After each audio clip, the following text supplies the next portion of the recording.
चलिए, तो कल हम लोग ने अपने ट्रांसमिशन लाइन में दो चीज देखी थी। एक तो लॉन्ग ट्रांसमिशन लाइन में जो कि आपकी ट्रांसमिशन लाइन का एग्जैक्ट मॉडल होता है। एक मिनट होल्ड करिएगा जरा, एक मिनट। हेलो,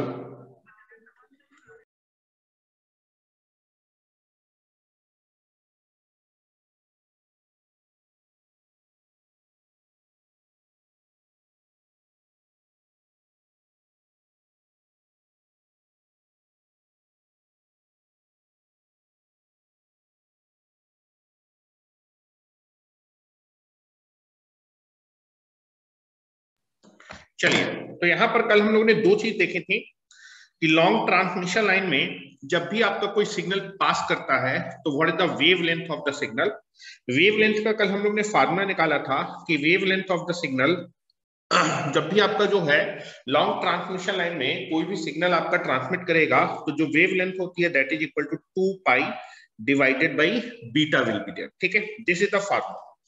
और आपका लॉन्ग ट्रांसमिशन लाइन में या फिर ट्रांसमिशन लाइन में जनरली, क्योंकि जो लॉन्ग ट्रांसमिशन लाइन मॉडल होता है वही एग्जैक्ट मॉडल ही होता है, तो जो चीज मैं लॉन्ग ट्रांसमिशन लाइन के लिए निकाल रहा हूं वो आपके एग्जैक्ट मॉडल के लिए आपका लिए क्या है, ट्रू है। ठीक है, और जो शॉर्ट ट्रांसमिशन लाइन और मीडियम ट्रांसमिशन लाइन मॉडल थे वो अप्रोक्सीमेट मॉडल थे। ठीक है, तो जब भी कोई सिग्नल आपकी ट्रांसमिशन लाइन में आपका प्रोपोगेट करेगा तो what is the velocity of propagation. ठीक है, velocity of propagation VP is equal to होता है omega divided by beta will be there. ठीक है, उसके बाद हम लोगों ने जब मैंने आपका लॉन्ग ट्रांसमिशन लाइन में आपका डेरिवेशन निकाला था, एबीसीडी पैरामीटर निकाल रहा था, तो आपका एक कांस्टेंट डिफाइन किया था गामा।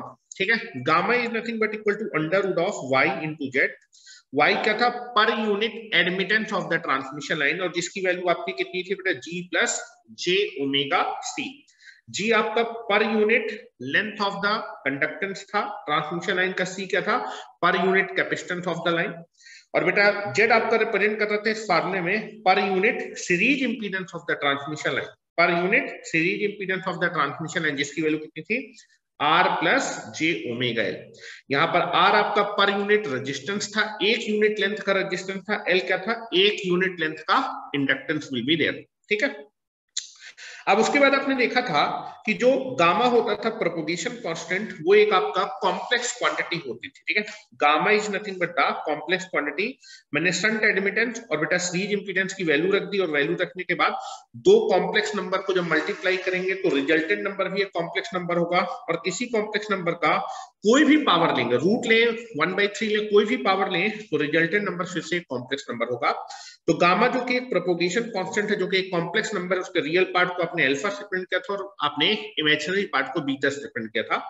अल्फा आपका एटेन्युएशन कांस्टेंट था, बीटा आपका फेज कांस्टेंट था।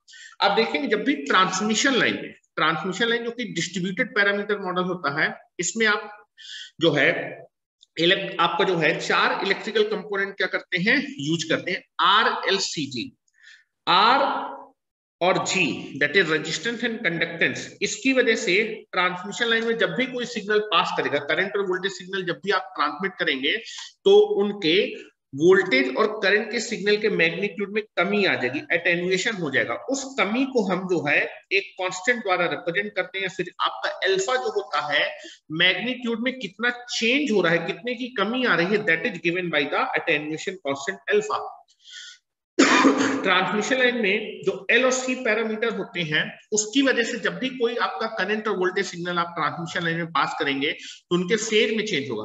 तो ट्रांसमिशन लाइन के फेज में चेंज कितना हो रहा है, that is given by the a variable that is given by the meter, जिसका नाम होता है फेज कांस्टेंट। तो आप देखेंगे कोई भी सिग्नल जब आपकी ट्रांसमिशन लाइन में ट्रेवल करेगा तो मैग्नीट्यूड में भी चेंज आएगा और फेज में भी चेंज आएगा। इन दोनों के इंफॉर्मेशन में, इन दोनों के बारे में, मैग्नीट्यूड में कितना चेंज है, फेज में कितना, यही दोनों चीज होंगी। इन दोनों के बारे में जो है, जो इंफॉर्मेशन है वो हम एक वेरिएबल द्वारा, एक कांस्टेंट द्वारा बता सकते हैं, जिसको बोलते हैं गामा। ठीक है, तो जब भी कोई सिग्नल आपका ट्रांसमिशन लाइन में ट्रेवल करेगा तो उसके मैग्नीट्यूड और फेज में कितना कितना चेंज आ रहा है, that is given bye a single constant that is called propagation constant.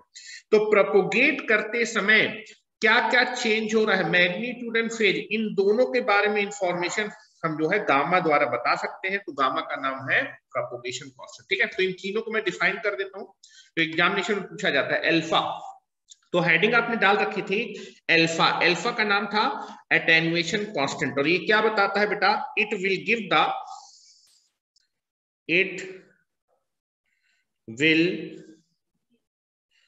Give the information it will give the information about the change in the magnitude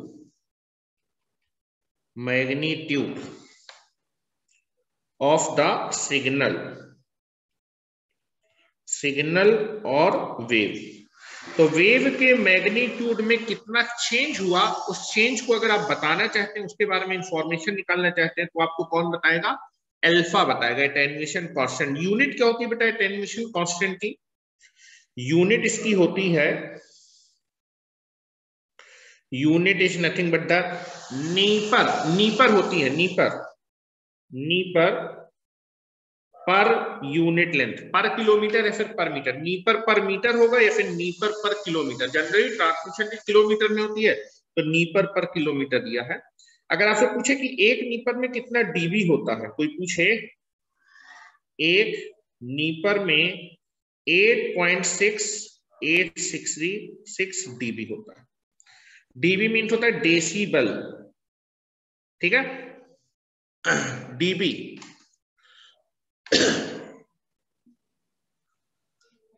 decibel, ठीक है, डेसिबल।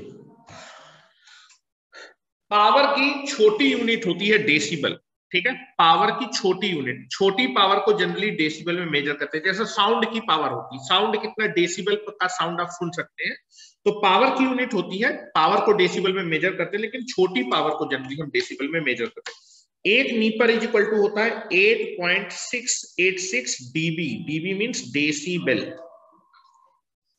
नेक्स्ट हम बात करते हैं phase constant.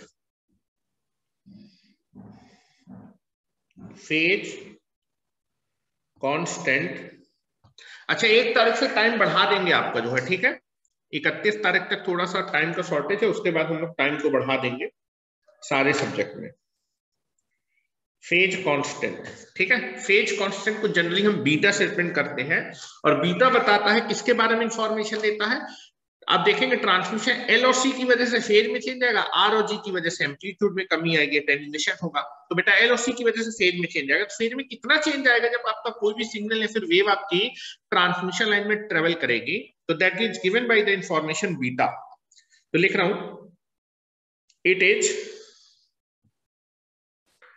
phase constant, it will give the information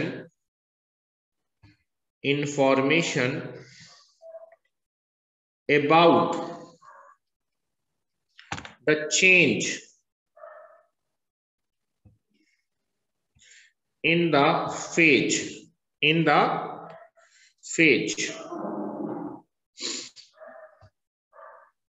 of the signal और wave. Signal और wave के phase में कितना चेंज आया, that is will give the information given by the beta. Unit क्या होती है बेटा बीटा की, यूनिट कल मैंने आपको बताई थी, बीटा की unit of beta phase constant, ये रेडियन पर किलोमीटर या फिर डिग्री पर किलोमीटर में डिफाइन होता है, ठीक है। रेडियन एंगल है, फेज है, फेज अब मेजर रेडियन या फिर डिग्री में होगा, लेकिन पर किलोमीटर डिफाइन होगा, ठीक है। दिस इज इसकी यूनिट होगी या तो रेडियन पर किलोमीटर या फिर डिग्री पर किलोमीटर। और अगर आप फार्मूला निकालना चाहे बीटा का फार्मूला क्या होता है, या अच्छे यूनिट भी अगर आप निकालना चाहे तो यूनिट निकाल सकते हैं। यूनिट के लिए आप देखेंगे कल वेवलेंथ का फार्मूला निकाला था, वेवलेंथ मैं यूनिट निकला के देखा, wavelength that is given by the lambda that is equal to 2 pi divided by beta. यहां से अगर मैं बीटा को निकालूं तो बीटा इज इक्वल टू हो जाएगा 2 पाई डिवाइडेड बाय लैम्डा। ये किसमें बेटा 2 पाई, ये एंगल है लेकिन किसमें है, रेडियन में है। और बेटा वेव लेंथ आपकी लेंथ है, लेंथ किसमें होती है, किलोमीटर। इसकी यूनिट हो जाएगी, अगर आप इसकी यूनिट लिखें तो ये आपका आ जाएगा रेडियन पर किलोमीटर।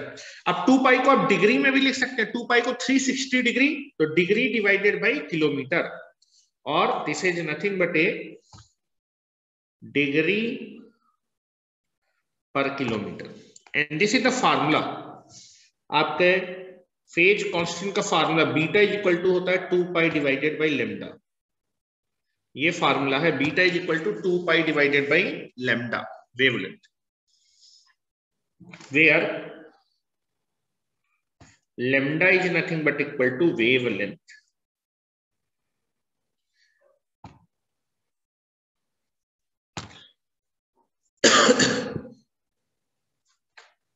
नेक्स्ट बात करते हैं गामा के बारे में। गामा इज ए कांस्टेंट जिसका नाम था प्रोपोगेशन कांस्टेंट। ये दोनों के बारे में, जब भी कोई वेव ट्रेवल करेगी तो उसके मैग्नीट्यूड और फेज में कितना चेंज आएगा, उन दोनों में आप इस सिंगल कांस्टेंट से क्या कर सकते हैं, इंफॉर्मेशन ले सकते हैं। तो वेव के प्रोपोगेट करते समय दो ही चीज, मैग्नीट्यूड फेज में अंतर है, दोनों के बारे में सिंगल कांस्टेंट इंफॉर्मेशन देगा, इसलिए इस कांस्टेंट को बोलते हैं प्रोपोगेशन कांस्टेंट। प्रोपोगेट करते समय क्या क्या चेंज हो रहा है, मैग्नीट्यूड फेज दोनों में चेंज एक ही वेरिएबल बताएगा।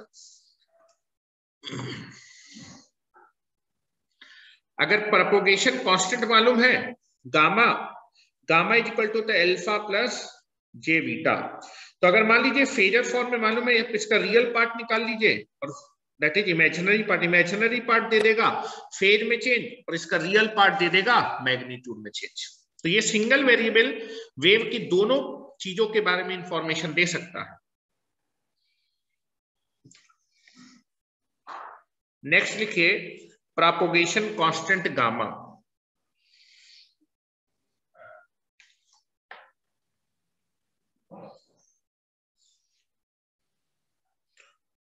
प्रोपोगेशन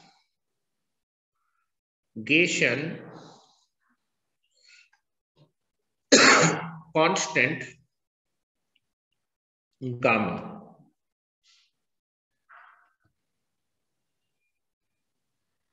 पहले तो इसकी यूनिट देख लेते हैं, what the unit of propagation constant. Gamma का फार्मूला था बेटा under root of y into Z. Gamma का फार्मूला था under root y into Z. चलो इसको मैं पूरा लिख देता हूं। y क्या था, पर यूनिट शंट एडमिटेंस जिसकी वैल्यू थी G प्लस जे ओमेगा सी, और बेटा z क्या था, per unit series impedance R plus J omega L.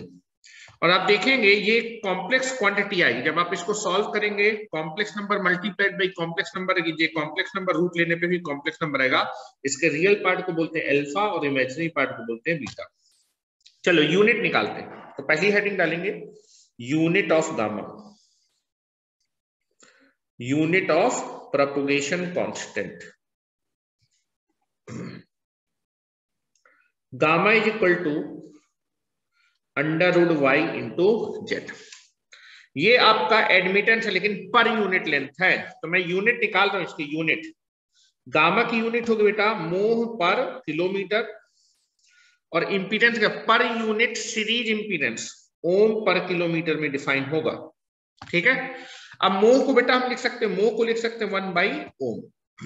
Now this is written as a under root, mho को लिख सकते हैं 1 upon ohm, kilometre into ohm kilometre, या फिर मोह और इंपीडेंस एक दूसरे के इनवर्स से मल्टीप्लाई करने पे कट जाएंगे, ये इससे कट जाएगा, और बेटा गामा की यूनिट आ जाएगी बेटा पर किलोमीटर।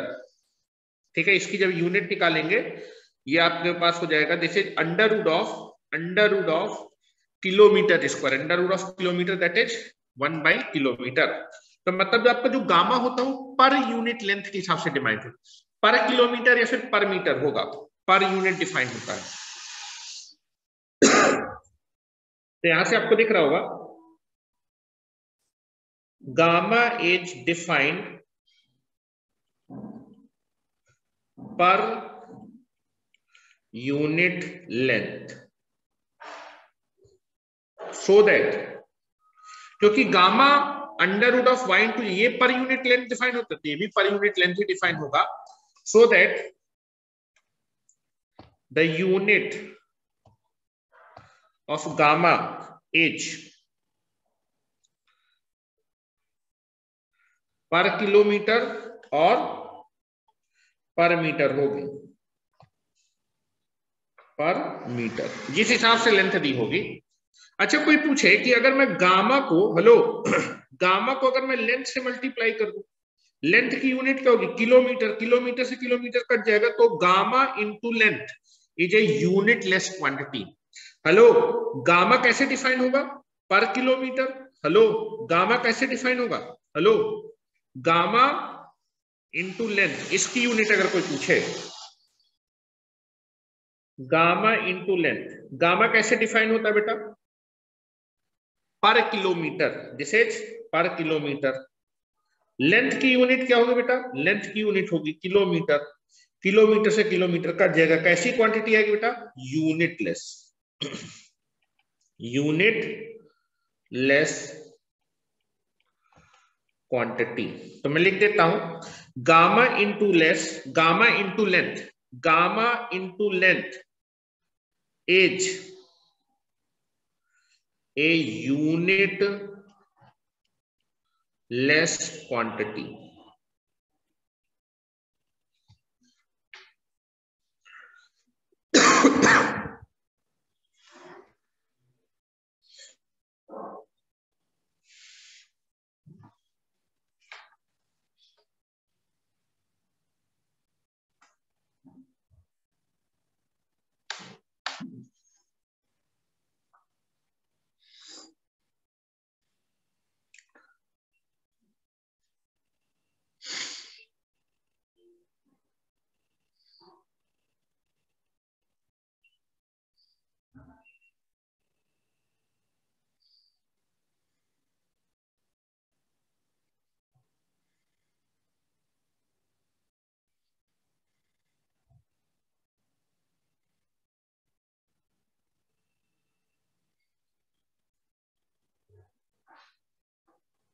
हो गया, चलिए अब हम बात करते हैं लॉसलेस लॉन्ग ट्रांसमिशन लाइन। हर बार मैं लॉन्ग ट्रांसमिशन लाइन नहीं बोलूंगा, जब भी मैं लॉसलेस ट्रांसमिशन लाइन की बात करूंगा तो मैं लॉसलेस लॉन्ग ट्रांसमिशन लाइन के बारे में बात कर रहा हूं, ठीक है।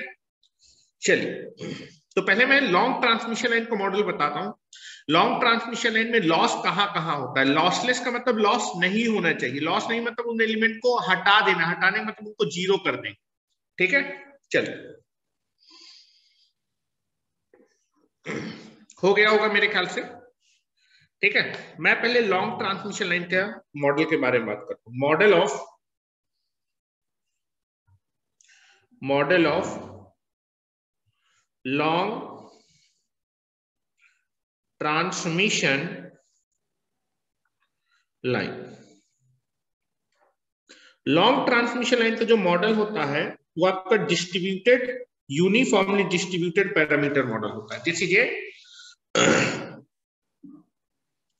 Uniformly distributed parameter model will be there, ठीक है। यूनिफॉर्मली डिस्ट्रीब्यूटेड पैरामीटर मॉडल होता है और इसमें आप लाइन के चारों electrical parameter consider, all the 4 electrical parameter,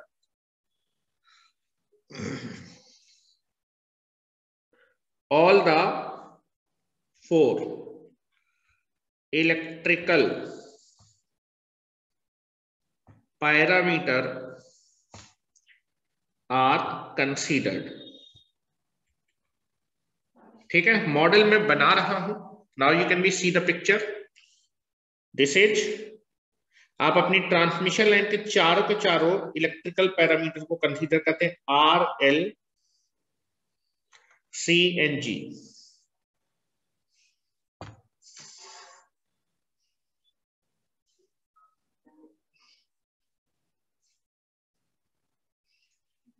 C and this is G.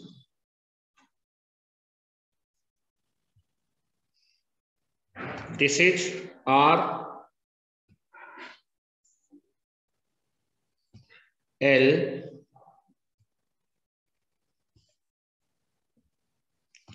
C, and this is G.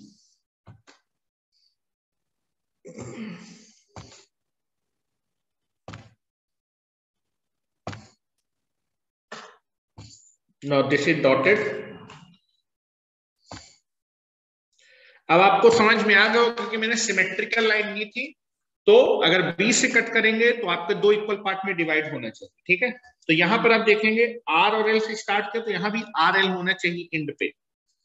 जाके पीछे वाले लेक्चर देखें, ये चीज मैंने डिफाइन की है वहां पर।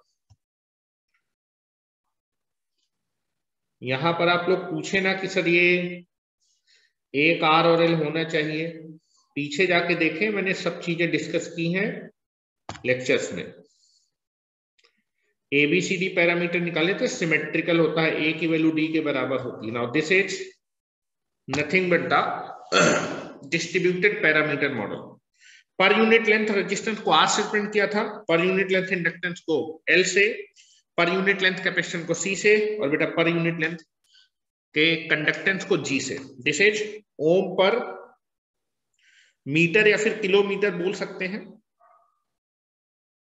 हेनरी पर किलोमीटर या फिर मीटर, ठीक है। चलो मीटर लिख देता हूं, किलोमीटर भी लिख दें, कोई दिक्कत नहीं है।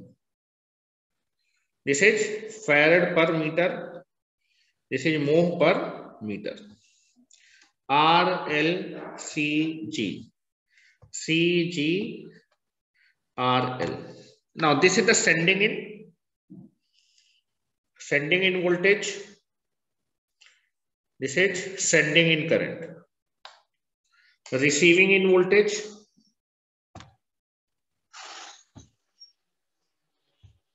and this is receiving in current, ठीक है।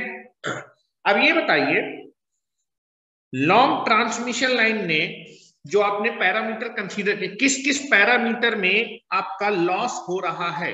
आप देखेंगे इस ट्रांसमिशन लाइन में रजिस्टर में ओहमिक लॉस होगा और कंडक्टेंस में डाइलेक्ट्रिक लॉस। लॉस केवल, लॉस की जब भी बात करते हैं तो एक्टिव पावर के लॉस के बारे में बात करते हैं, लॉस केवल R और G में होगा। अगर मैं ट्रांसमिशन लाइन से R और G को हटा दूं तो ये मेरी जो लाइन होगी that is a lossless long transmission line कहलाएगी, ठीक है।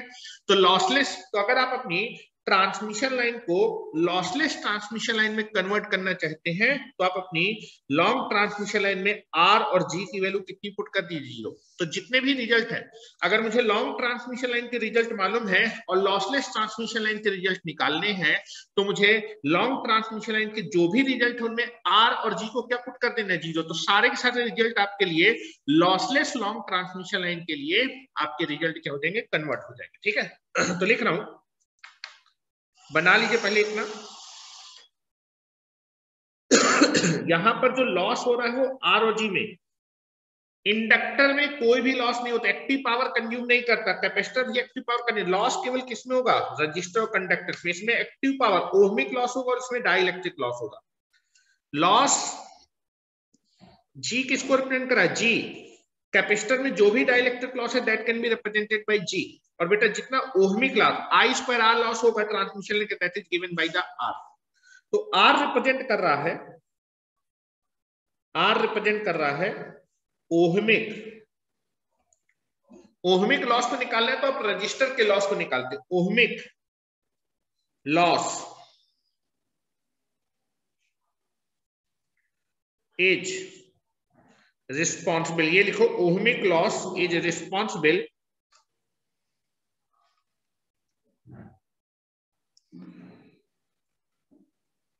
Due to R and dielectric loss,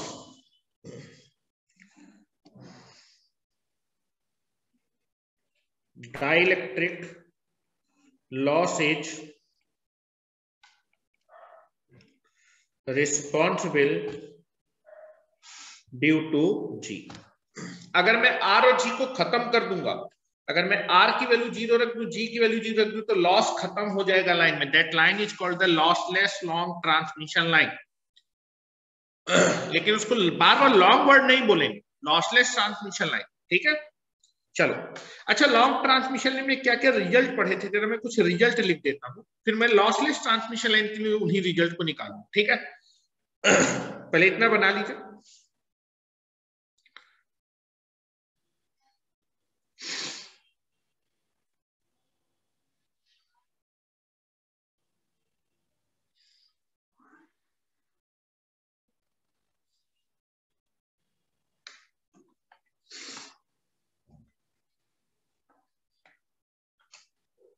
चलो, मेरे ख्याल से हो गया होगा। तो यह लिख रहे हैं, लॉन्ग ट्रांसमिशन लाइन में आपने एक कांस्टेंट डिफाइन किया था, that is nothing but a characteristic impedance. Characteristic impedance is defined for the long transmission line, that is represented by ZC, और उसकी वैल्यू कितनी थी बेटा, this is Z by Y, under root Z by Y. या फिर मैं इसको लिख देता हूं, लॉन्ग ट्रांसमिशन लाइन में आपने जब डेरिवेशन कर रहे थे एबीसीडी पैरामीटर का, तो under root Z by Y को आपने क्या किया था, कैरेक्टरिस्टिक इंपीडेंस बोला था। क्यों बोला था, क्योंकि इसकी जो यूनिट थी वो इंपीडेंस की यूनिट आ रही थी, ओम आ रही थी। जरा मैं देखता हूं नाउ, Z क्या है, per unit length impedance, series impedance per unit, और Y क्या है बेटा, पर यूनिट शंट एडमिटेंस। यूनिट देखते हैं, what is the unit of this. इसकी अगर मैं यूनिट निकालूंगा तो दिस इज ओम पर किलोमीटर या फिर ओम पर मीटर, और Y क्या होगा, मोह पर किलोमीटर। किलोमीटर से किलोमीटर कट जाएगा ना, ओम डिवाइडेड बाय मोह, और मोह को लिख सकते हैं बेटा, दिस इज मोह इज नथिंग बट 1 by मोह, this is 1 by मोह into ohm. 1 by मोह is nothing but the ohm into ohm, तो unit is nothing but the ohm. तो ये जो रेशियो है under root Z by Y एक इंपीडेंस को रिप्रेजेंट कर रहा है। इस इंपीडेंस का हमने नाम दिया था कैरेक्टरिस्टिक इंपीडेंस। तो this is first point, long transmission line में that is characteristic impedance ZC is nothing but under root of Z by Y, Z by Y, under root Z by Y को हम लोग क्या बोलेंगे, characteristic impedance. और बेटा impedance generally कैसी quantity होता है, इंपीडेंस आपका कॉम्प्लेक्स क्वांटिटी होता है, R प्लस JX लिखते हैं। इंपीडेंस जनरली एक कॉम्प्लेक्स क्वांटिटी होता है।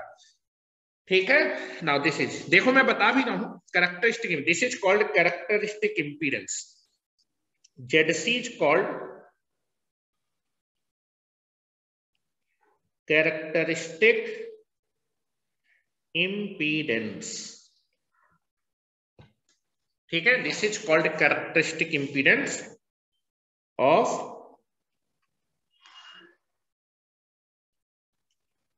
Transmission line.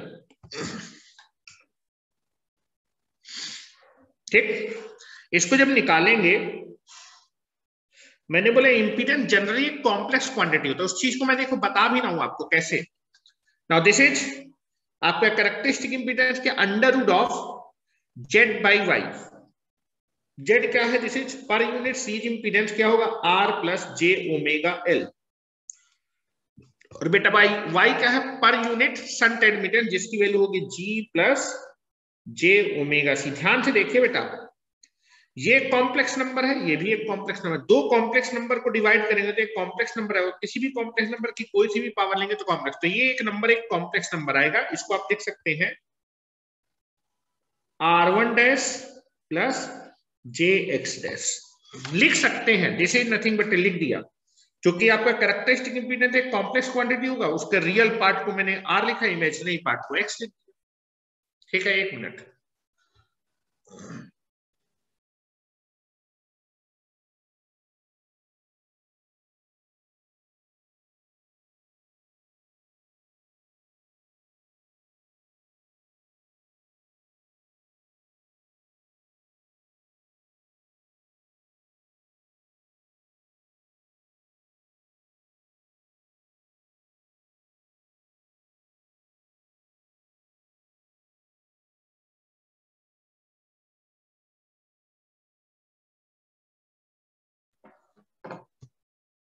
चलिए, that is r dash plus x dash, r dash plus jx dash will be there, ठीक है।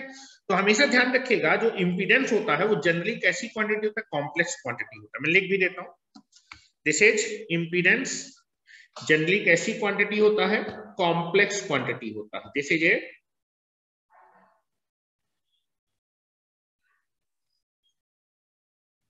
कैरेक्टरिस्टिक इंपीडेंस, एक complex quantity. In general this is a complex quantity, ठीक है। तो लॉन्ग ट्रांसमिशन लाइन में हमने characteristic impedance define किया था, लॉन्ग ट्रांसमिशन लाइन में कैरेक्टरिस्टिक इंपीडेंस डिफाइन किया था। एक और चीज डिफाइन की थी जब हम डेरिवेशन कर रहे थे एबीसीडी पैरामीटर, प्रोपोगेशन कांस्टेंट। कितना आया था बेटा propagation constant long transmission line के लिए डिफाइन किया था, this is under root of y into z, y into z, and this is nothing but the y क्या है, per unit shunt admittance, and z क्या है, per unit series impedance. y की value कितनी थी बेटा, this is g plus j omega c, और r की वैल्यू कितनी थी, दैट इज z की वैल्यू कितनी, r plus j omega l।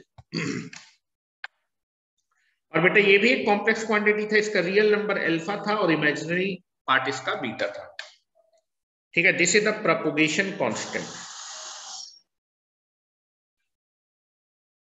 Propagation constant, this is propagation constant.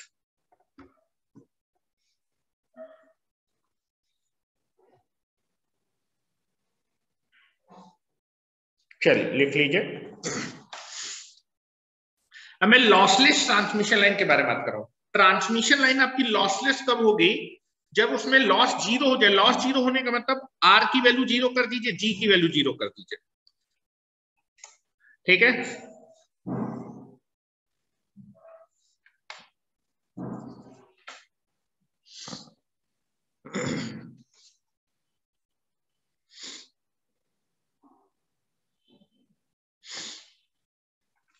चलो अच्छा, कल हम लोगों ने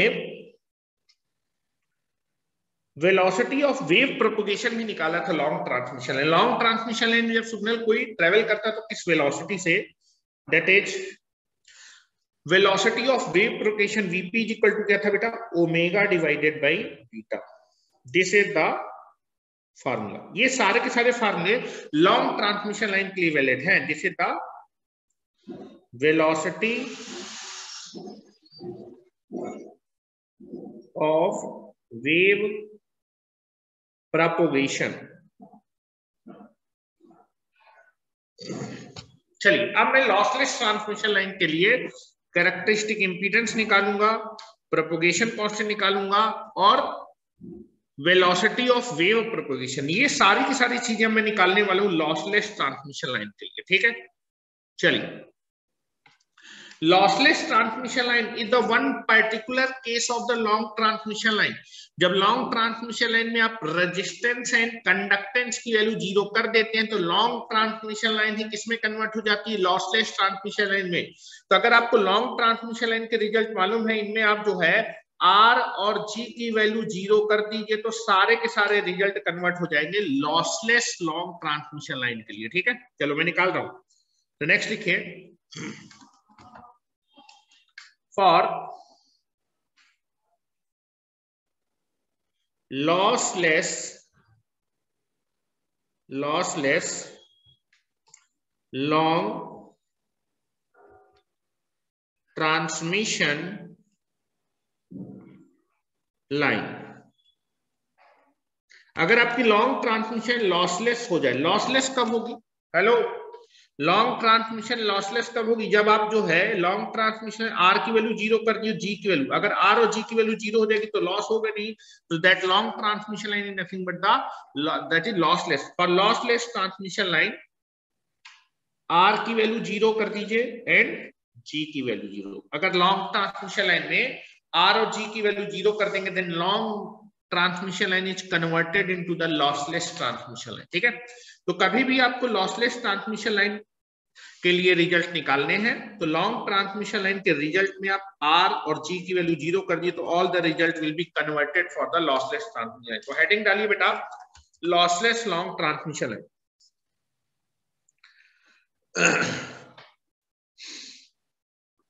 हेडिंग डालिए lossless long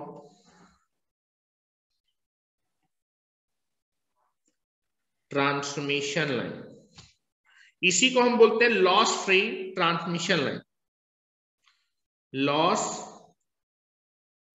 free long transmission line.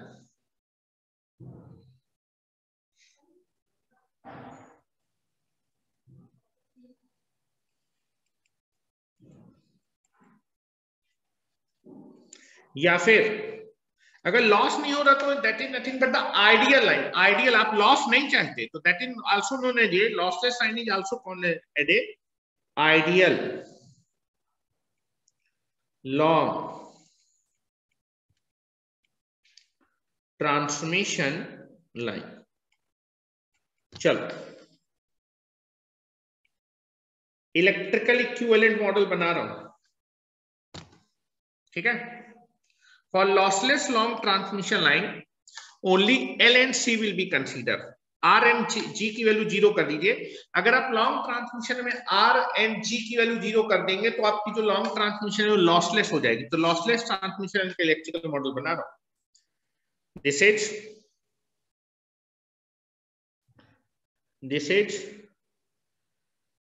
L and this is C। और इस मॉडल को देख के करिए कि अगर लॉन्ग ट्रांसमिशन R और बेटा G की वैल्यू आप 0 कर देंगे तो आपकी लॉसलेस ट्रांसमिशन लाइन बन जाएगी। तो वही चीज है कि लॉन्ग ट्रांसमिशन लाइन के जो भी रिजल्ट है उन रिजल्ट में आप R और G की वैल्यू 0 रख देंगे तो सारे के सारे रिजल्ट आपके लॉसलेस ट्रांसमिशन लाइन के। अब मैं लॉन्ग वर्ड हर बार नहीं लिखूंगा। This is the electrical equivalent model of lossless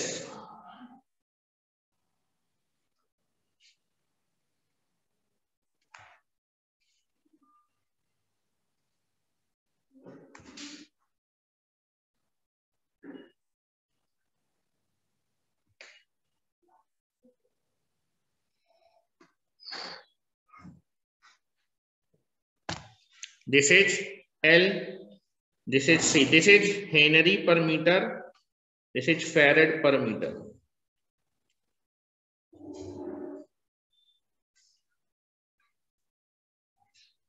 पर यूनिट लेंथ डिफाइन है।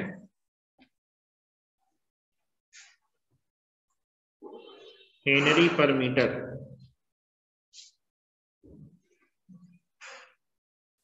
Sending end voltage, this is sending end current.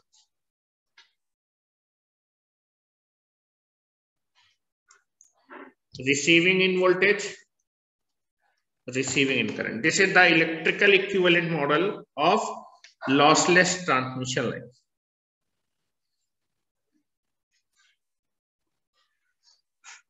Electrical equivalent model of lossless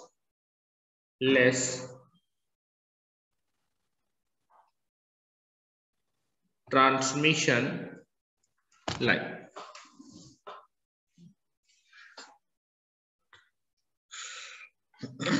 इस लाइन के लिए अब हमें रिजल्ट निकालने हैं। इस लाइन में जो एटेन्युएशन कांस्टेंट है वो कितना होता है, फेज कांस्टेंट की वैल्यू कितनी होती है, और आपका दैट इज प्रोपोगेशन कांस्टेंट की वैल्यू कितनी होती है, ठीक है।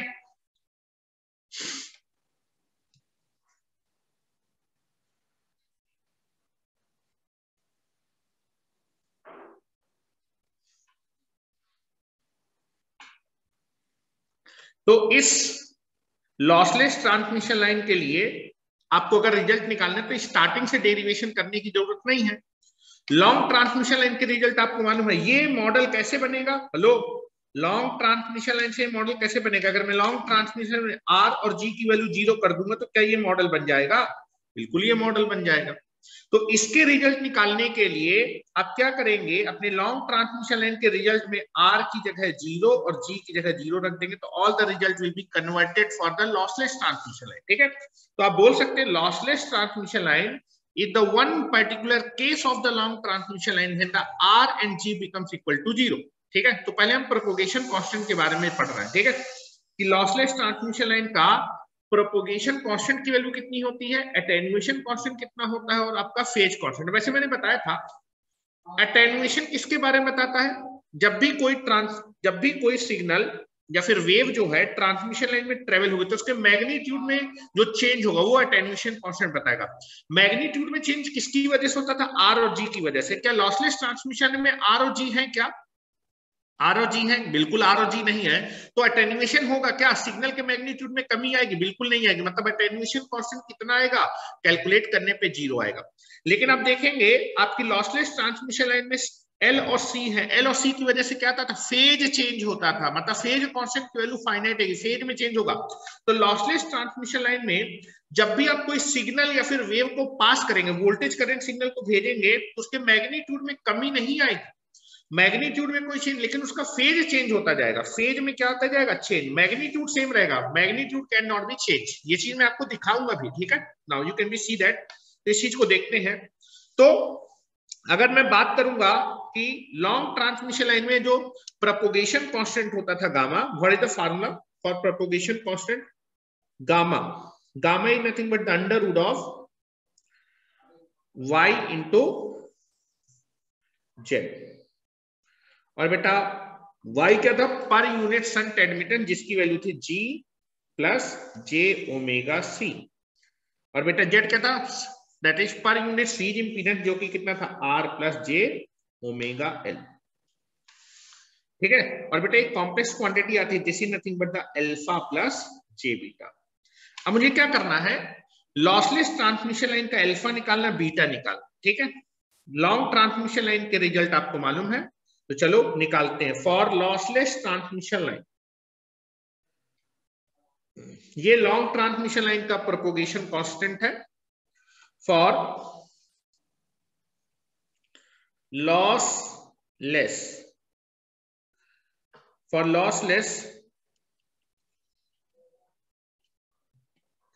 Transmission line, lossless transmission line का अल्फा, बीटा और गामा निकालने के लिए लॉन्ग ट्रांसमिशन लाइन में आर और जी की वैल्यू 0 कर दीजिए। तो नहीं, for lossless transmission line, lossless transmission line के लिए आर की वैल्यू 0 होती है और जी की वैल्यू क्या होती है, 0। पुट कर दीजिए, पुट करिए और अपने अल्फा, बीटा, गामा की वैल्यू निकालिए। तो now this is nothing but the propagation constant gamma, this is equal to under root, G की वैल्यू 0 करने जा रहा हूं।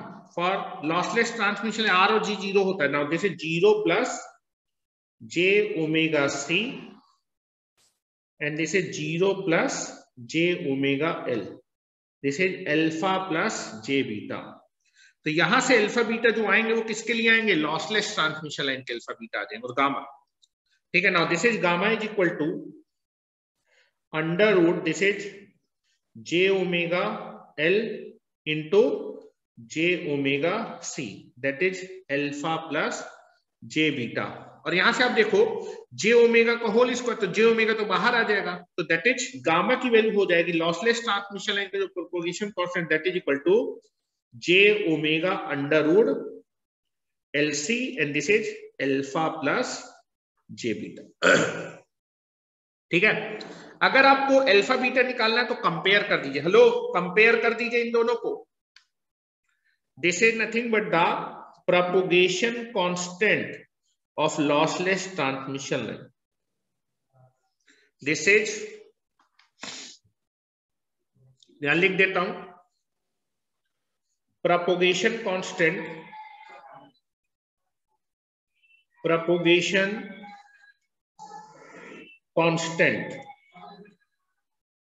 that is gamma for lossless transmission line is nothing but gamma की value कितनी आ रही बेटा, गामा की वैल्यू कितनी आ रही बेटा, that is J omega under root L C, this is gamma की वैल्यू कितनी आ रही है, propagation constant for lossless transmission line that is represented by gamma, this is j omega under root LC। और LC क्या है बेटा, ये पर यूनिट लेंथ का इंडक्टेंस है और ये पर यूनिट लेंथ का कैपेसिटेंस है, L और C। This is per unit inductance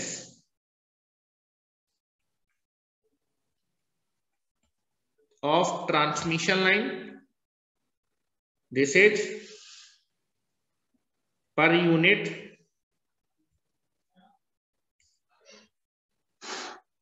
capacitance of transmission। ठीक है, चलो अब मुझे जो है अल्फा बीटा निकालना है। तो गामा की वैल्यू कितनी होती है बेटा, गामा एक कॉम्प्लेक्स क्वांटिटी होती है जिसका अल्फा बीटा होता है, जिसका रियल पार्ट अल्फा होता है, बीटा, बस वैल्यू पुट कर दीजिए। तो लॉसलेस ट्रांसमिशन लाइन का आपने प्रोपोगेशन कांस्टेंट निकाल लिया, और प्रोपोगेशन कांस्टेंट की वैल्यू कितनी होती है, अल्फा प्लस जे बीटा। यहां से हम लोग कंपेयर करके अल्फा बीटा निकाल लेंगे लॉसलेस ट्रांसमिशन लाइन का, ठीक है।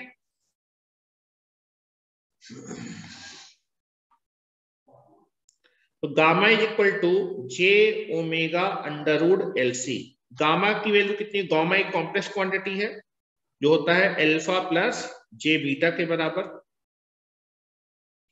बस कंपेयर करो, इसको लिख सकते हैं 0 plus J omega under root LC, comparing both side.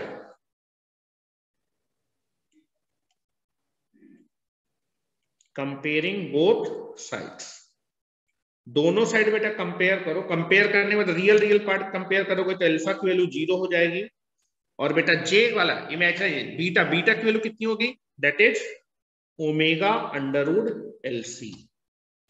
This is a very important result. Attenuation constant 0 होता है, लॉसलेस ट्रांसमिशन लाइन में अटेन्युएशन कांस्टेंट 0 होता है। मतलब अटेन्युएशन कांस्टेंट क्या बताता था, मैग्नीट्यूड में चेंज किसकी वजह से आता था, आर और जी की वजह से। आर और जी है नहीं तो अटेन्युएशन होगा नहीं, केवल क्या होगा, फेज में चेंज होगा। बीटा की value for lossless transmission line, phase constant beta की वैल्यू होती है omega under root LC। This is attenuation. Lossless transmission line का अटेन्युएशन कांस्टेंट होता है 0 और फेज कांस्टेंट होता है ओमेगा अंडर रूट LC। पूछा जाता है एग्जामिनेशन में, दिस इज attenuation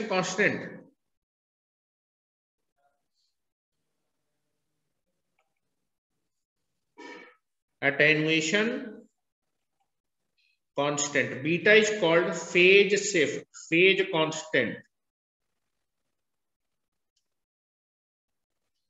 याद रखिएगा, this is very important result. Lossless transmission line का अटेन्युएशन कांस्टेंट होता है 0 और फेज कांस्टेंट होता है that is omega under root LC।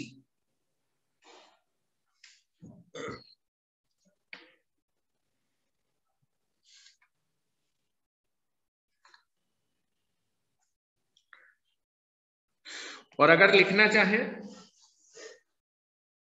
Gamma is equal to alpha plus J beta, यहां से भी निकाल सकते हैं। गामा ये 0 होता है और this is omega under root LC। तो गामा की वैल्यू होगी j omega under root LC। यहां से भी निकाल सकते हैं प्रोपोगेशन कांस्टेंट, यहां से भी निकाल सकते हैं अल्फा बीटा से। This is propagation constant.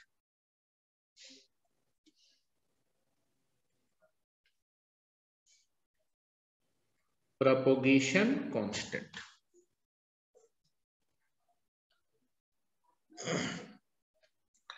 अब बात करते हैं that is A surge impedance के बारे में। This is a very important term is surge impedance.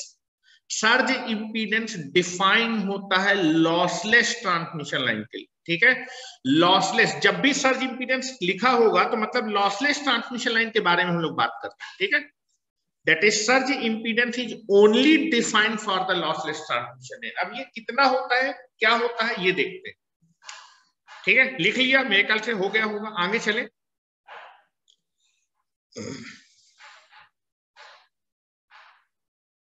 Lossless transmission line का जो कैरेक्टरिस्टिक इंपीडेंस होता है वही सर्ज इंपीडेंस कहलाता है।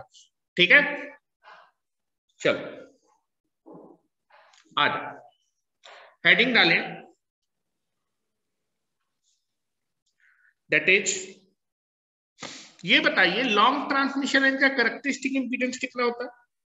लॉन्ग ट्रांसमिशन लाइन का कैरेक्टरिस्टिक इंपीडेंस हमने निकाला था, this is under root Z by Y, this is under root, this is R plus J omega L divided by G plus J omega C, ये निकाला था। ठीक है, और मैंने आपको लिखाया भी था जब मैं लॉन्ग ट्रांसमिशन पढ़ा रहा था कि जो कैरेक्टरिस्टिक इंपीडेंस होता है वो लेंथ पे डिफाइन नहीं होता। ठीक है, ये कांस्टेंट नंबर होता है। लेंथ चाहे जितनी बड़ी हो, चाहे 1 किलोमीटर की लाइन की लेंथ हो, चाहे 200 किलोमीटर, चाहे 400 किलोमीटर, चाहे जितनी लेंथ की लाइन हो, surge that is characteristic impedance कैसा होगा, लेंथ पे डिपेंड है। लेंथ को चेंज करते जाएंगे बट इसकी वैल्यू हमेशा फिक्स होगी। This is the characteristic impedance, this is the characteristic impedance of the long transmission line, long transmission line। ठीक है, ये लॉन्ग ट्रांसमिशन लाइन का कैरेक्टरिस्टिक इंपीडेंस है। अब हम कैरेक्टरिस्टिक इंपीडेंस निकालने वाले लॉसलेस ट्रांसमिशन लाइन के लिए। ठीक है, किस ट्रांसमिशन लाइन के लिए, लॉसलेस। हाँ, सर्ज इंपीडेंस का फिजिकल सिग्निफिकेंस देखेंगे। जब भी लॉसलेस ट्रांसमिशन लाइन में कोई सर्ज आता है, लाइटनिंग सर्ज गिरता है, या फिर जैसे हम जो है किसी भी ट्रांसमिशन लाइन में क्या करते हैं, आपका स्विच को क्लोज करते हैं, फिर स्विच को हटा लेते हैं, मतलब सप्लाई देते हैं हटा लेते हैं, उस समय ट्रांसमिशन लाइन सिग्नल के लिए जो भी इंपीडेंस ऑफर करेगी that impedance is called the surge impedance. मान लीजिए आपकी एक लॉसलेस ट्रांसमिशन लाइन, उसके ऊपर बिजली गिर गई। बिजली जब गिरेगी तो बिजली आपकी ट्रांसमिशन लाइन में ट्रेवल करेगी, ट्रेवल करते समय ट्रांसमिशन लाइन कुछ इंपीडेंस ऑफर करेगी, तो सर्ज के लिए ट्रांसमिशन लाइन जो इंपीडेंस ऑफर करती है that impedance is called the आपका surge impedance of the transmission line. ठीक है, लेकिन ये सर्ज इंपीडेंस डिफाइन किया जाता है किस ट्रांसमिशन लाइन के लिए, केवल और केवल that is the lossless transmission line के लिए। तो कभी भी आपसे बोला जाए सर्ज इंपीडेंस डिफाइन किया जा रहा है, मतलब लाइन ऑटोमेटिकली कैसी है, लॉसलेस ट्रांसमिशन लाइन में एनालिसिस आपको करनी है। तो लॉसलेस ट्रांसमिशन लाइन में जब हम जो है कोई स्विचिंग, मतलब स्विचिंग करते हैं इनपुट अप्लाई करेंगे तो स्विच को क्लोज करेंगे, कई बार हम सप्लाई को डिस्कनेक्ट करेंगे, तो उस समय ट्रांजिएंट कंडीशन होती है। ट्रांजिएंट कंडीशन आपको सर ने बताया, स्विचिंग के समय ट्रांजिएंट बिहेवियर होता है, उसके 5-10% बाद स्टडी स्टेट बिहेवियर आता है। तो ट्रांजिएंट समय के दौरान जब आप जो है अपने स्विच को क्लोज करते हैं, स्विच को हटाते हैं, या फिर किसी इक्विपमेंट को लगाते हैं सिस्टम में, किसी को हटाते हैं, या फिर कोई लाइटनिंग सर्ज गिर जाता है, उस दौरान आपकी लॉसलेस ट्रांसमिशन लाइन आपके सिग्नल के लिए जो भी इंपीडेंस ऑफर करेगी वो आपका कहलाएगा सर्ज इंपीडेंस। सर्ज इंपीडेंस अलग होता है, सीरीज इंपीडेंस अलग होता है लाइन का। ठीक है, सीरीज इंपीडेंस अलग है, सर्ज इंपीडेंस अलग है। Surge impedance is always a constant number, it is not a, but ये नंबर आपका इसकी यूनिट इंपीडेंस आती है, इसलिए इसको नाम बोल देते हैं इंपीडेंस। ठीक है, चलो अब मैं लिख रहा हूं, नेक्स्ट हेडिंग डालें, calculation of calculation of characteristic impedance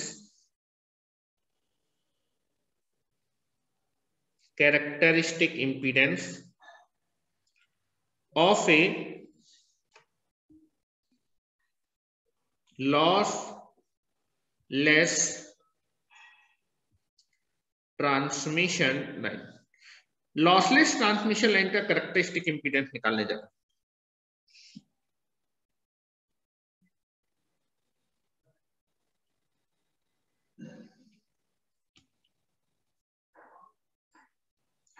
जो भी चीजें मैं बता रहा हूं उनको ध्यान से समझते जाइए, क्योंकि ये सब चीजें आपको पढ़ाएगा कोई नहीं।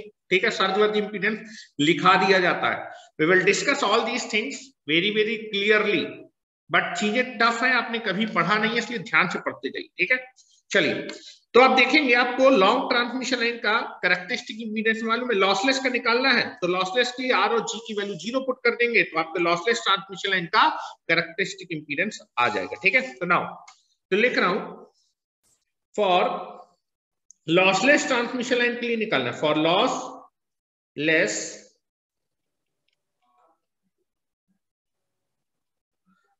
Transmission line, for lossless transmission line का अगर आप कैरेक्टरिस्टिक इंपीडेंस निकालना चाहते हैं तो लॉन्ग ट्रांसमिशन लाइन के कैरेक्टरिस्टिक इंपीडेंस में आर और जी की वैल्यू 0 पुट कर दीजिए, आर की वैल्यू 0 पुट कर दीजिए, जी की वैल्यू 0 पुट कर दीजिए। तो this is the characteristic impedance, this is the characteristic impedance में निकाल रहा हूं किसका, कैरेक्टरिस्टिक इंपीडेंस में निकालने जा रहा हूं lossless transmission line. Characteristic impedance कितना होता है बेटा, ये होता है आपका R plus J omega L divided by G plus J omega C, और ये मुझे निकालना है किसके लिए, लॉसलेस,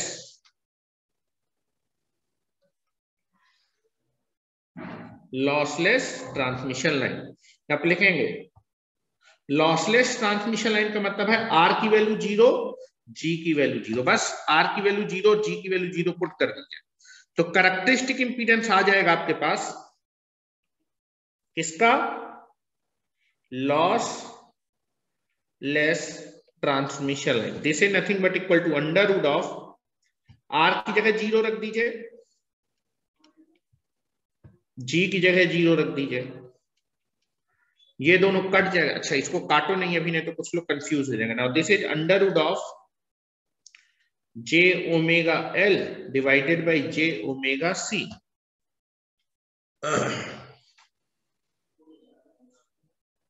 हेलो,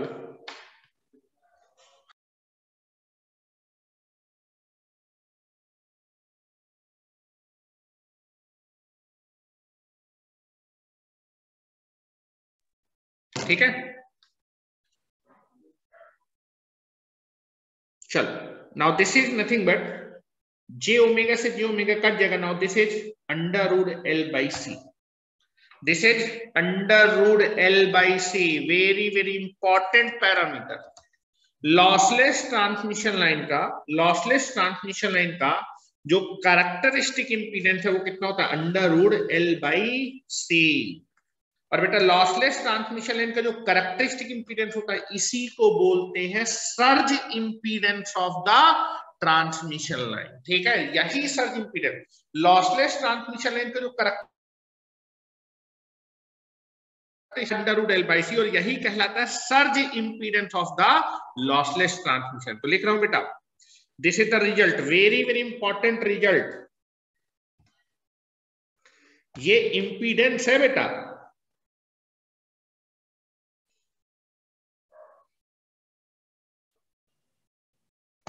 ठीक है। नाउ दिस इज, यहां मैं लिख रहा हूं लॉसलेस ट्रांसमिशन लाइन का हम लोगों ने कैरेक्टरिस्टिक इंपीडेंस निकाला, लॉसलेस ट्रांसमिशन लाइन का कैरेक्टरिस्टिक इंपीडेंस निकाला, ये आ रहा है under root L by C. और बेटा लॉसलेस ट्रांसमिशन लाइन का जो कैरेक्टरिस्टिक इंपीडेंस इसी को बोलते हैं सर्ज इंपीडेंस, इसको हम रिप्रेजेंट कर रहे हैं जेड नॉट, जेडएस से भी रिप्रेजेंट करते हैं, जेड नॉट से रिप्रेजेंट करो, this is called Z not. Z naught is called the surge impedance, surge impedance of, surge impedance of, surge impedance of transmission line. Lossless transmission line के लिए surge impedance define किया, surge impedance of, surge impedance which is, या फिर आप इसको लिख दो यहां पर, इसी को आप सर्ज इंपीडेंस बोलते हैं। लॉसलेस ट्रांसमिशन लाइन का जो कैरेक्टरिस्टिक इंपीडेंस होता है वो आपका कहलाता है surge impedance, this is called surge impedance, और इसको मैं रिप्रेजेंट करूंगा जेड नॉट, किससे, जेड नॉट। अब मैं देखना चाहता हूं जो जेड नॉट है, जेड नॉट जो सर्ज इंपीडेंस होता है लॉसलेस ट्रांसमिशन लाइन का, उसका नेचर कैसा होता है, किस एलिमेंट द्वारा हम इसको रिप्रेजेंट करते हैं। First thing will be discuss, this is a very very important result, पूछा जाता है।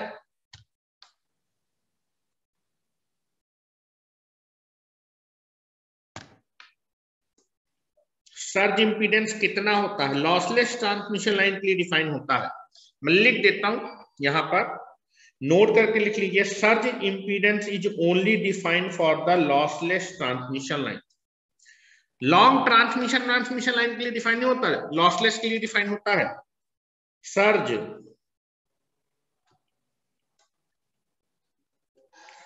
impedance Z0 is defined for lossless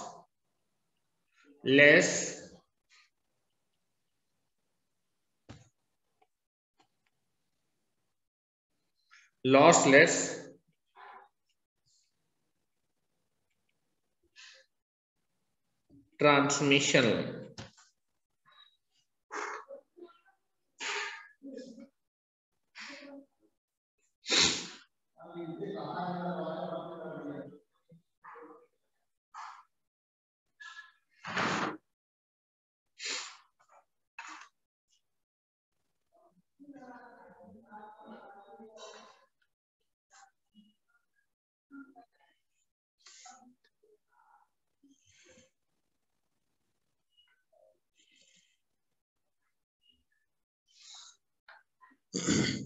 हो गया, चलो नाउ अब हम देखते हैं व्हाट इज द नेचर। अच्छा ये बताओ, अगर एक इंपीडेंस है, इंपीडेंस में अगर केवल रियल पार्ट आता है, लोग मैं एक एलिमेंट लिख रहा हूं, ठीक है, एक एलिमेंट है जिसका मैंने इंपीडेंस निकाला, इंपीडेंस में केवल रियल पार्ट है, तो कौन सा एलिमेंट, उस इंपीडेंस को हम किस एलिमेंट द्वारा रिप्रेजेंट करेंगे। अब देखो जैसे रजिस्टर होता है, रजिस्टर का अगर मैं इंपीडेंस निकालूंगा तो रजिस्टर का इंपीडेंस कितना होता है, रजिस्टेंस के बराबर, केवल उसमें रियल पार्ट होता है।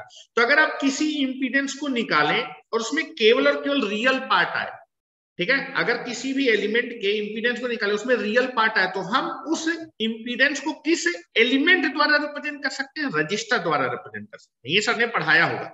अगर मैं किसी एलिमेंट का इंपीडेंस निकालूं, ठीक है, किसी एलिमेंट का इंपीडेंस निकालूं और उसमें क्या है बेटा, प्लस जे ओमेगा टाइम समथिंग आए, तो प्लस जे अगर आएगा तो that is the inductive element, minus J आएगा तो that is a capacitive element द्वारा उसको क्या करेंगे, रिप्रेजेंट करेंगे। और मान लो उसमें जो है दोनों चीज आ रहा है, रियल पार्ट भी आ रहा है, इमेजिनरी पार्ट। जैसे रियल पार्ट में आपके पास 3 प्लस जे 4 आ रहा है, प्लस रियल पार्ट आ रहा है मतलब रजिस्टर भी है, प्लस जे का मतलब है इंडक्टिव भी है, तो आरएल लोड हो जाएगा। अगर इंपीडेंस में आपके पास रियल पार्ट भी है, इमेजिनरी पार्ट, आर मतलब जैसे 4 माइनस J3, रियल पार्ट है मतलब रजिस्टिव एलिमेंट है, माइनस जे है मतलब capacitive element, that is series R L circuit, ठीक है, दैट इज नथिंग बट। तो अगर आप जो है इंपीडेंस, किसी भी एलिमेंट का इंपीडेंस निकालें, इंपीडेंस को देख के आप बता सकते हो आप उस इंपीडेंस को किस एलिमेंट द्वारा रिप्रेजेंट कर सकते हैं, ठीक है। तो यहां ध्यान दीजिएगा, मैंने लॉसलेस ट्रांसमिशन लाइन का सर्ज इंपीडेंस निकाला। सर्ज इंपीडेंस क्या आ रहा है बेटा, √L/C।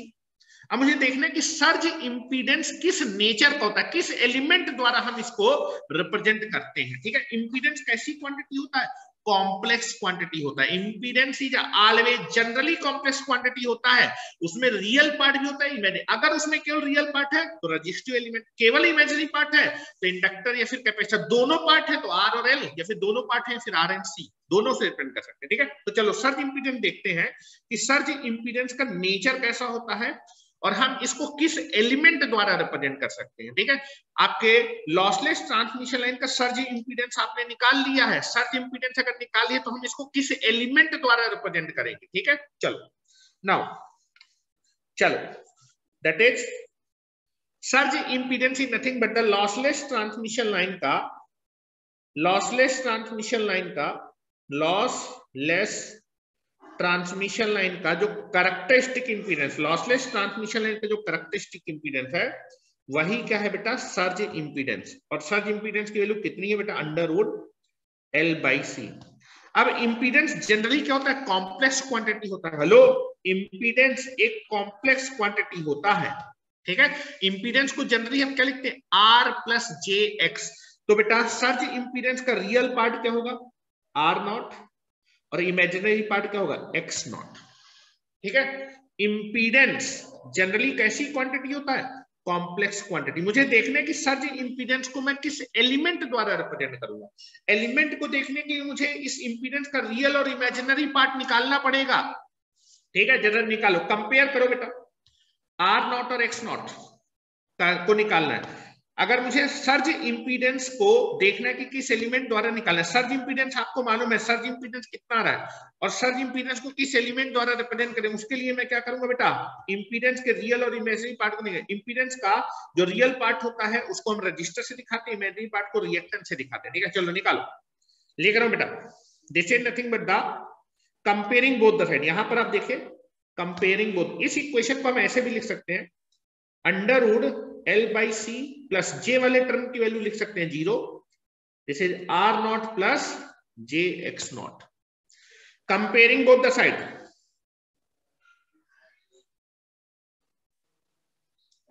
कंपेयरिंग बोथ साइड्स, दोनों साइड मैंने कंपेयर किया, तो what is the value of R naught, real part कितना आ रहा है, सर्ज इंपीडेंस का रियल पार्ट है under root L by C, और इमेजिनरी पार्ट कितना आ रहा है 0।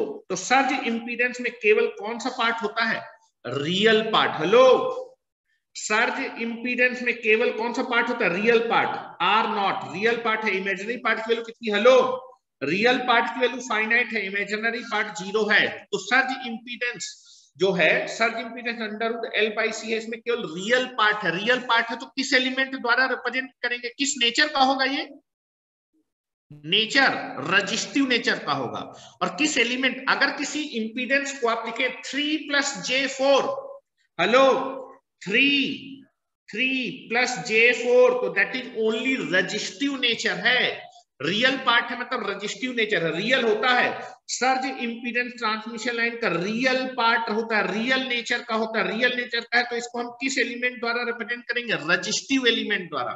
तो रजिस्टर का इंपीडेंस, रजिस्टर बनाऊंगा, जब मैं सर्ज इंपीडेंस दिखाऊंगा तो एक रजिस्टर बना दूंगा, उसका जो इंपीडेंस है that is under root L by C, उस इंपीडेंस, उस रजिस्टर का जब इंपीडेंस होगा वो कितना है, under root L by C. ठीक है, तो लिख रहा हूं बेटा, दैट इज आर नॉट की वैल्यू 0, आर नॉट की value under root L by C है, एक्स नॉट 0। यहां से क्लियर हुआ कि इंपीडेंस में केवल कौन सा पार्ट है, लो सर्ज इंपीडेंस में केवल कौन सा पार्ट है, रियल पार्ट है, रियल पार्ट है, real part, real part, real part, imaginary part 0 है। ठीक है, तो दिस इज नथिंग बट, तो आप लिख सकते हैं जो सर्ज इंपीडेंस होता है this is under root L by C, इसको लिख सकते हैं, इसमें केवल रियल पार्ट होता है, इसका इमेजिनरी पार्ट 0, रियल पार्ट होते रजिस्टिव नेचर का है। तो यहां से मैं लिखूंगा, इन दोनों चीजों से आपको मैंने दिखाया केवल कौन सा पार्ट है, रियल पार्ट है, रियल पार्ट है, इमेजिनरी पार्ट 0 है। तो लिख सकते हैं surge impedance is purely resistive nature, surge impedance is purely resistive in nature, resistive nature का होता है। और बेटा रजिस्टिव नेचर या फिर आप रियल बोल सकते हैं क्या, हेलो कौन सा पार्ट है इसमें, कौन सा पार्ट है, रियल पार्ट है, रजिस्टिव इन नेचर और रियल नेचर का होता है, रियल नेचर का। अगर ये रियल नेचर का है, इसमें रजिस्टिव पार्ट है, तो दैट इज नथिंग बट, इसको हम किससे रिप्रेजेंट, सर्ज इंपीडेंस को किस एलिमेंट द्वारा रिप्रेजेंट किया जाएगा, रजिस्टर से। उस रजिस्टर का जो इंपीडेंस लिखूंगा वो आएगा under root L by C. And अगर ये रजिस्टिव नेचर या फिर रियल नेचर का है, so that surge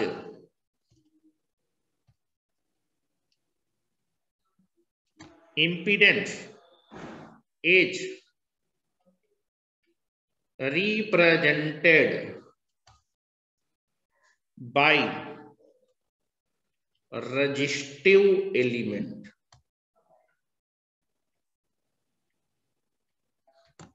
resistive element. किसी को कोई दिक्कत हो तो बता सकता है मुझे।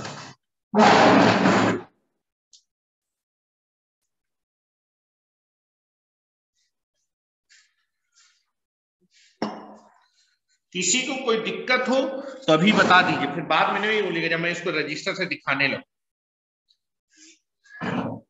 उस रजिस्टर का जो इंपीडेंस होगा, हेलो, रजिस्टिव एलिमेंट है, रजिस्टिव एलिमेंट, और उसका रेजिस्टेंस कितना होगा दिस इज, और वही उसका इंपीडेंस भी होगा।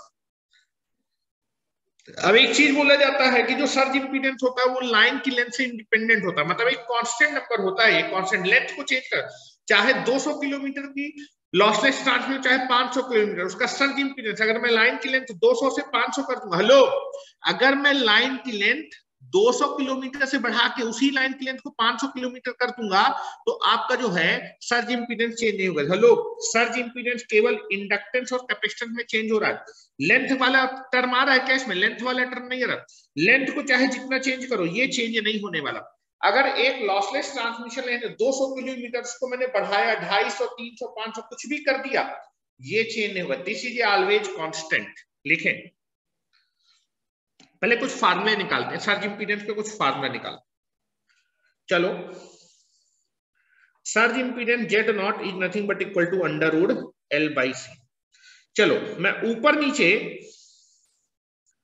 हेलो, न्यूमरेटर डिनोमिनेटर दोनों में लाइन की लेंथ से मल्टीप्लाई कर देता।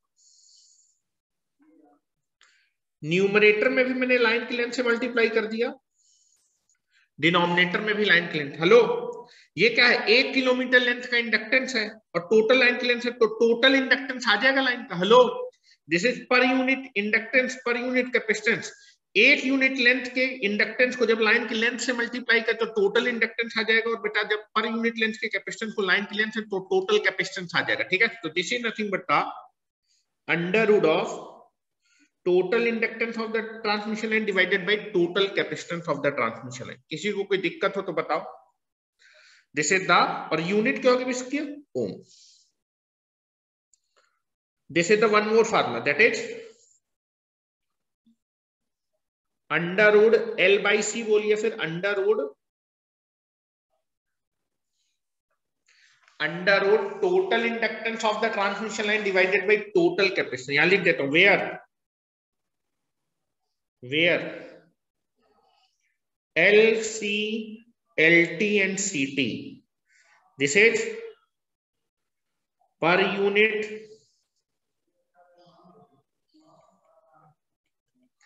इंडक्टेंस ऑफ ट्रांसमिशन लाइन, जो कि हेनरी पर किलोमीटर में होगा। This is per unit capacitance of transmission line, जो कि फैरड पर किलोमीटर में होगा। दिस इज टोटल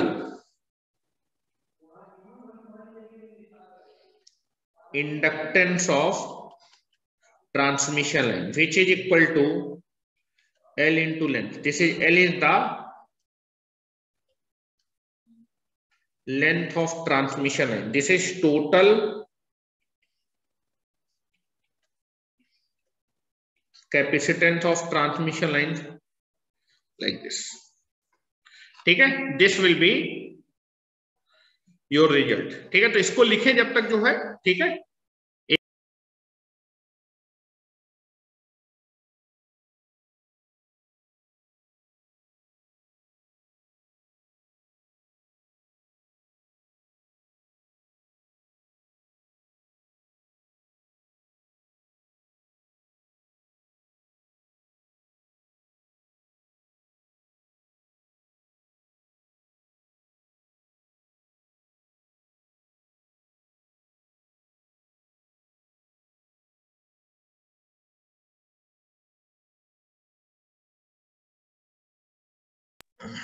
यहां से एक रिजल्ट निकालने जा रहे हैं।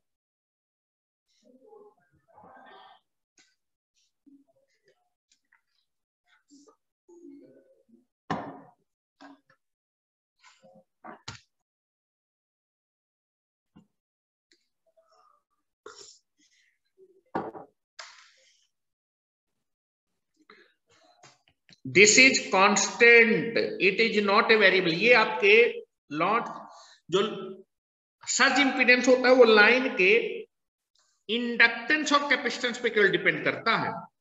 अगर आप जो है इंडक्टेंस और कैपेसिटेंस आपके जो है जो ट्रांसमिशन लाइन के इंडक्टेंस और कैपेसिटेंस होते हैं पर यूनिट इंडक्टेंस कैपेसिटेंस, वो आपके रेडियस पे, कंडक्टर की रेडियस उनके बीच की डिस्टेंस पे डिपेंड करते हैं। अगर वो चेंज नहीं हो रही तो आपका सर्ज इंपीडेंस चेंज नहीं हो रही। ये वो इंपीडेंस है जो ट्रांसमिशन लाइन किसके लिए ऑफर करती है, किसी लाइटनिंग सर्ज या फिर ट्रांजिएंट के दौरान। ट्रांजिएंट मतलब जो स्विचिंग इंस्टेंट होता है। अगर मैं ट्रांसमिशन लाइन में कोई एलिमेंट लगा दूंगा, कोई इक्विपमेंट लगा दूंगा तो ट्रांजिएंट पैदा हो जाएंगे। उस समय ट्रांसमिशन लाइन जो इंपीडेंस ऑफर करती है सिग्नल के लिए, that impedance offered by the called the surge impedance. ठीक है, चलो यहां से एक नोट लिखने वाले, नोट इंपॉर्टेंट नोट है, लिखिए ध्यान से देखिए। नोट, सर्ज इंपीडेंस का जो फार्मूला होता है, दो फार्मूले में दिखा रहा हूं, ठीक है, ध्यान से देखिएगा। That is surge impedance Z naught का फार्मूला है under root total inductance of the transmission line divided by total capacitance of the trans. अभी अभी ऊपर प्रूफ किया है, surge impedance is nothing but the under root of total inductance divided by total capacitance. It is the ratio of under root या फिर square root of the total inductance divided by total capacitance of the transmission. ध्यान से देखिएगा, कुछ लोग को दिख रहा होगा सर देखिए इस फार्मूले का यूज करेंगे तो लेंथ आएगा, तो लेंथ में चेंज होना चाहिए, लेकिन तुम लोग पगला गए हो ना। यहां देखो, यहां बोर्ड पे अगर आप इस फार्मूले का यूज करेंगे तो टोटल इंडक्टेंस को क्या लिख सकते हैं, टोटल इंडक्टेंस क्या होगा, पर unit inductance multiplied by total length of the transmission, पर unit inductance divided by total length of the transmission line. अभी निकाला था ये, हेलो, टोटल इंडक्टेंस क्या था, पर यूनिट लेंथ का inductance multiplied by length of the transmission line divided by total capacitance क्या होगा, पर यूनिट लेंथ का capacitance divided by total length of the.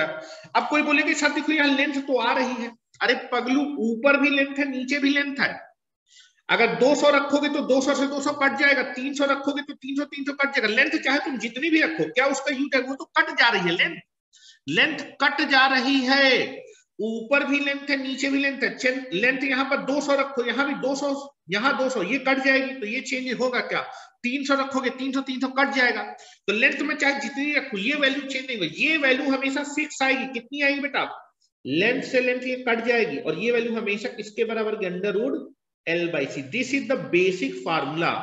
इस फार्मूले से ये फार्मूला निकाला है, ठीक है। तो आप देखेंगे लेंथ यहां 200 रखो, 200 कट जाएगा, रेशियो यही आएगा अभी भी, हेलो। 300 रखोगे तो भी रेशियो यही आएगा, 300 से 300 कट जाएगा, रेशियो यही रहेगा। 400 रखोगे तो भी रेशियो अंडर रूट L/C आएगा। It can not be change. तो बोला जाता है, या फिर आप देखेंगे जो आपका सर्ज इंपीडेंस का फार्मूला ये है, दैट दिस इज फिक्स। आपके ओरिजिनल फार्मूले में लेंथ नहीं आ रहा है।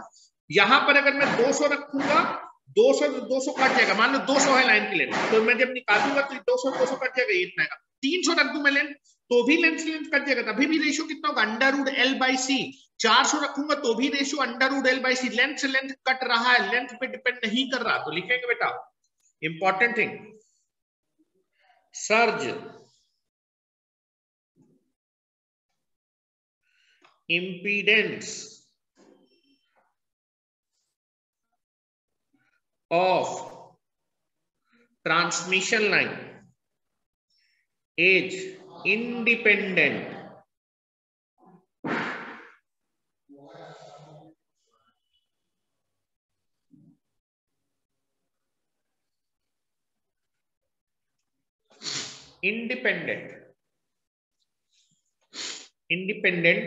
of length. लेंथ को किससे प्रिंट करते हैं, L से। Length of the transmission line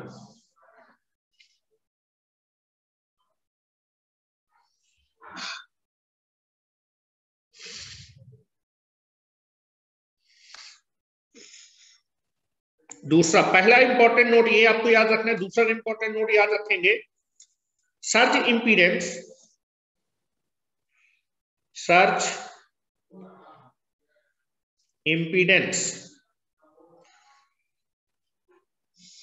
of transmission line lossless के लिए डिफाइंड है। Surge impedance of transmission line is purely real in nature so that it can be represented by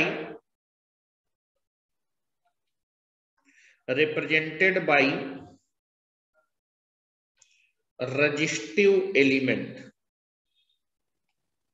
जो मैं लिखा रहा हूं बिल्कुल गांठ बांध के याद रखिए।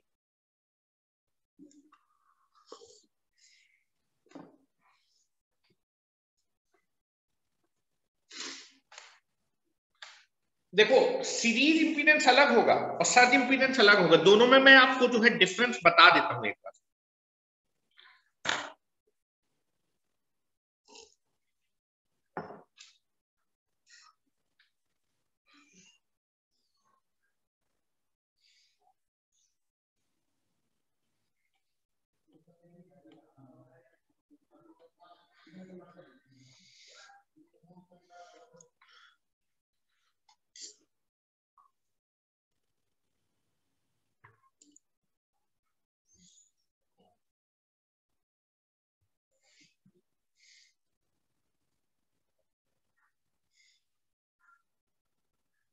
चलो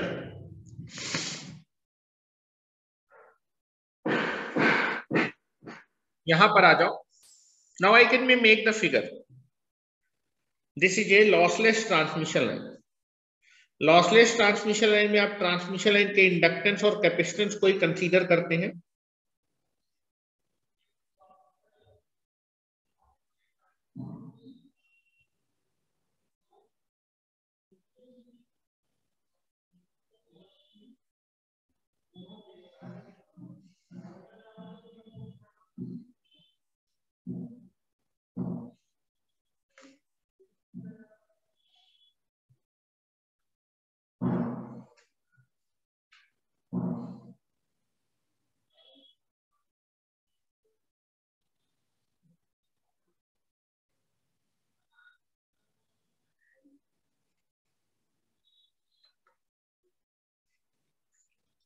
This is L C L C, this is C and this is L। ठीक है, L क्या है बेटा?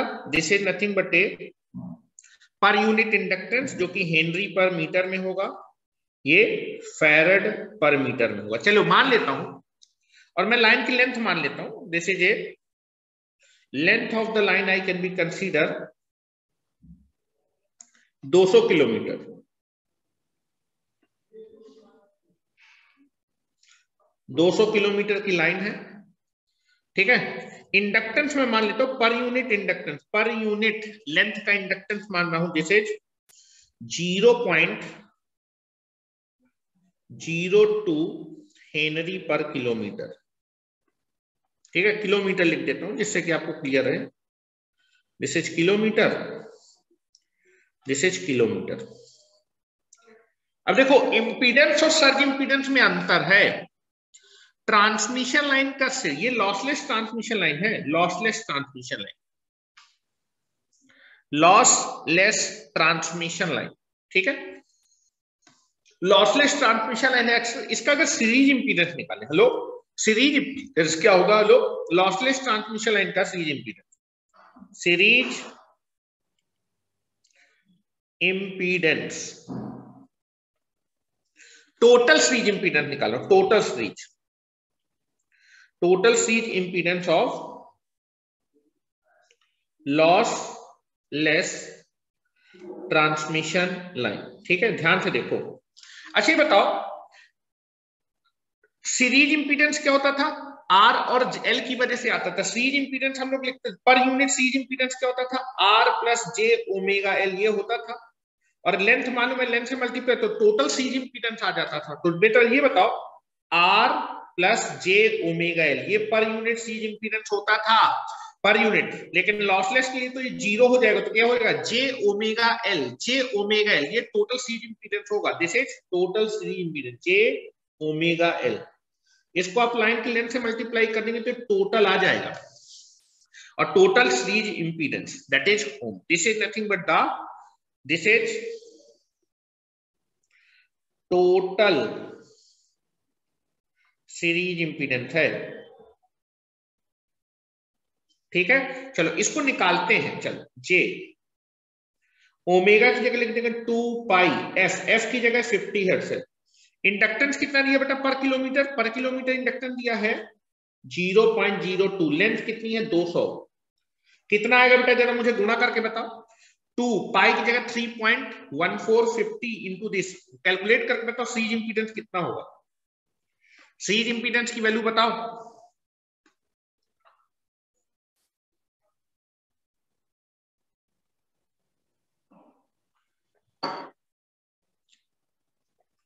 कितना आएगा भाई?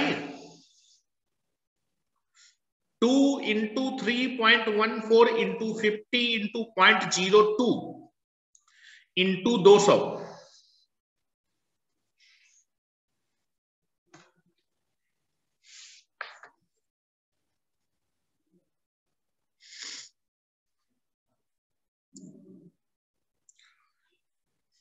कितना आ रहा है?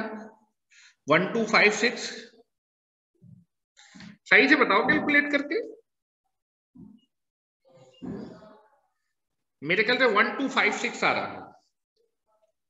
1256। अब तुम लोग कैलकुलेट करने, इतना ओम आएगा। ये टोटल सीरीज इंपीडेंस है।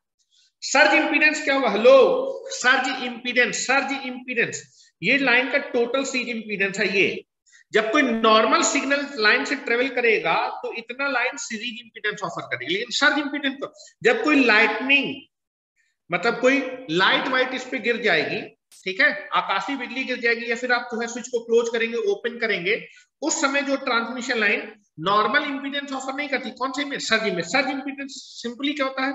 That is under root of ratio of L by C. Under root the ratio of L by C, transmission line का per unit inductance divided by per unit capacitance. Under root of L by C इनका ratio होगा, इनका ratio simply under root L by C. This ratio is nothing but the surge impedance. Surge impedance अलग होगा, series impedance अलग होगा। That is the main thing. जब कोई normal signal आपकी ट्रांसमिशन लाइन से ट्रेवल करेगा तब ट्रांसमिशन लाइन इतना इंपीडेंस ऑफर करेगी, और जब कोई सर्ज ट्रेवल करेगा तब ट्रांसमिशन लाइन सर्ज इंपीडेंस आपका क्या करेगी? ऑफर करेगी। Both will be different thing will be there. ठीक है, सर्ज इंपीडेंस को हम रजिस्टर से रिप्रेजेंट करते हैं। रजिस्टर लगा देंगे, उसके बगल में हम उसका रजिस्टेंस लिख देंगे। रजिस्टेंस का जितना इंपीडेंस होगा वही आपका सर्ज इंपीडेंस होगा। ठीक है, दिस विल बी ओके ना। दोनों अलग अलग चीज है, दोनों को मिक्स मत करिएगा। ठीक है, चलिए कल नेक्स्ट हेडिंग जो है डाल लीजिए।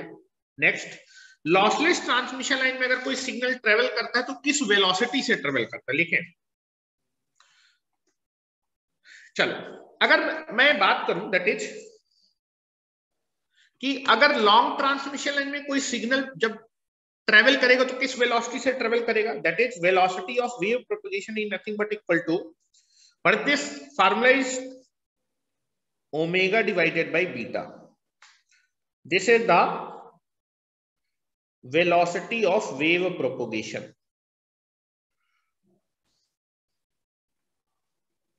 Velocity of wave propagation.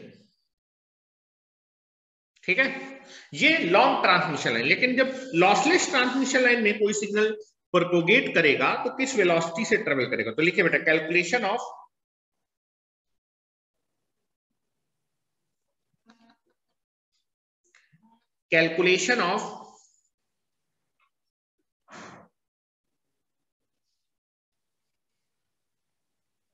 wave propagation.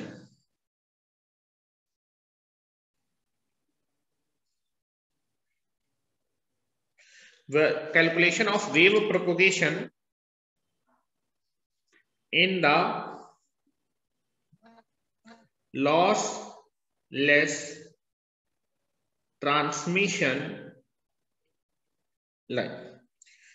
Light की स्पीड से ट्रेवल करता है लॉसलेस ट्रांसमिशन लाइन में, इसीलिए जब भी जैसे ही आप जो है देखेंगे कि जैसी लाइट चलती है ना तो पलक झपकते आपको लाइट दिखती है। वेलोसिटी ऑफ लाइट के हिसाब से आपका ट्रेवल करता है। ठीक है, चलो तो इस आर्टिकल को कल देखते हैं। ठीक है, अच्छा थोड़ा सा काम आ गया था हिमांशु सर को, उन्होंने मैसेज किया होगा कि आपकी जो क्लास है वो 5 बजे से ना होके शाम को 9 बजे से, तो हम दोनों लोग ही जा रहे हैं, तो आपकी केवल जो है मशीन की क्लास अब नहीं हो पाएगी, ठीक है, क्योंकि फोन आ गए तो दोनों लोग जा रहे हैं।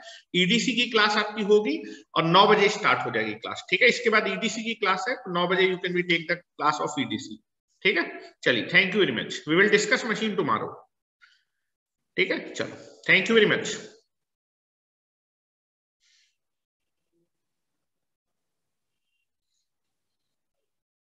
दोपहर में ही मशीन रख देंगे, कोई दिक्कत नहीं है।